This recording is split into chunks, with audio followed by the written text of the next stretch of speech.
বৃষ্টির চোখে রোমান। শহরের ব্যস্ততার ভেতরেও একটা সময় ছিল যখন পৃথিবীটা শুধু দুজন মানুষকে ঘিরেই আবর্তিত হতো। মেয়েটার নাম বৃষ্টি, ছেলেটার নাম রোমান। দুজনের পরিচয় খুব সাধারণভাবে শুরু হলেও অল্প দিনেই তা পরিণত হয়েছিল গভীর ভালোবাসায়। বিশ্ববিদ্যালয়ের 5 বছর তারা একসাথে কাটিয়েছে। ক্লাস ফাঁকি দিয়ে ক্যাম্পাসের নির্জন কোণে বসে স্বপ্ন আঁকত, একসাথে ভবিষ্যতের ছবি কল্পনা করত। বৃষ্টির হাসিতে রোমান খুঁজে পেত তার নিজের বেঁচে থাকার কারণ, আর রোমানের প্রতিশ্রুতিতে বৃষ্টি খুঁজে নিত জীবনের নিরাপত্তা।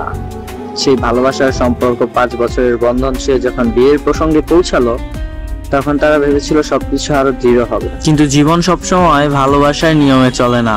সম্পর্কের ভাঙন হঠাৎ করে দুজনের সম্পর্ক ভেঙে গেল।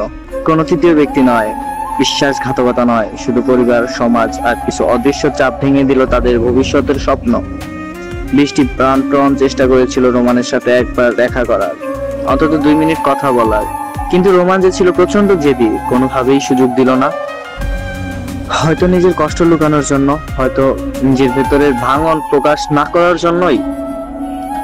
অবশেষে রোমান পরিবারের চাপে পরে বিয়ে করতে বাধ্য হলো, আর বৃষ্টি একা দাঁড়িয়ে রইল ভাঙা স্বপ্নের সামনে। 6 বছর পর সময় চলে গেল। 6 বছর পেরিয়ে গেল এক নিমিষেই। আজও বৃষ্টি একা, তার চোখে মাঝে মাঝে সেই পুরনো স্বপ্নেরা ভেসে ওঠে, কিন্তু সে জানে জীবন এগিয়ে চলে। অন্যদিকে রোমানের এখন সংসার আছে, একটি ছোট্ট কন্যা সন্তান আছে যে তাকে প্রতিদিন বাবা বলে ডাকে। রোমান চেষ্টা করে নতুন জীবন মানিয়ে নিতে, কিন্তু হৃদয়ের গভীরে সেই পুরনো স্মৃতিটা কবর দিয়ে রাখা যায়নি। হঠাৎ একদিন ভাগ্যের পরিহাস, রোমান নানা বাড়ি এলো। সেখানে দেখা হয়ে গেল বৃষ্টির সাথে। 6 বছর পর সেই মুখোমুখি হওয়া, কিন্তু অদ্ভুতভাবে কেউ কিছু বলল না। বৃষ্টির চোখে জল চাপা দিয়ে হাসলো, আর রোমান চুপ করে তাকিয়ে রইল।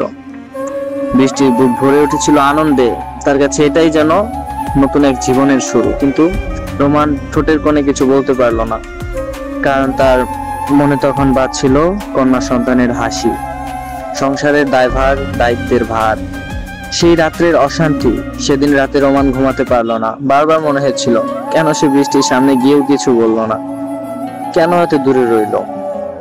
অন্যদিকে বৃষ্টি সারা রাত চোখ বন্ধ করে স্মৃতির ভেলায় ভাসলো, আর তার মনে হচ্ছিল একবার যদি রোমানকে জড়িয়ে ধরে বলতে পারতাম, কেন তুমি আমাকে ছেড়ে গেলে। পরদিন সকালে দেখা।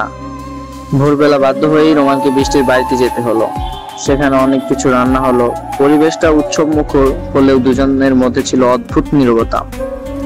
বৃষ্টি বারবার চেষ্টা করছিল একটু কথা বলার, অন্তত একটা প্রশ্ন করার, কিন্তু রোমান তার দৃষ্টিকে ফাঁকি দিয়ে এদিক ওদিক তাকাচ্ছিল। রোমানের মনে হচ্ছিল আমার একটা মেয়ে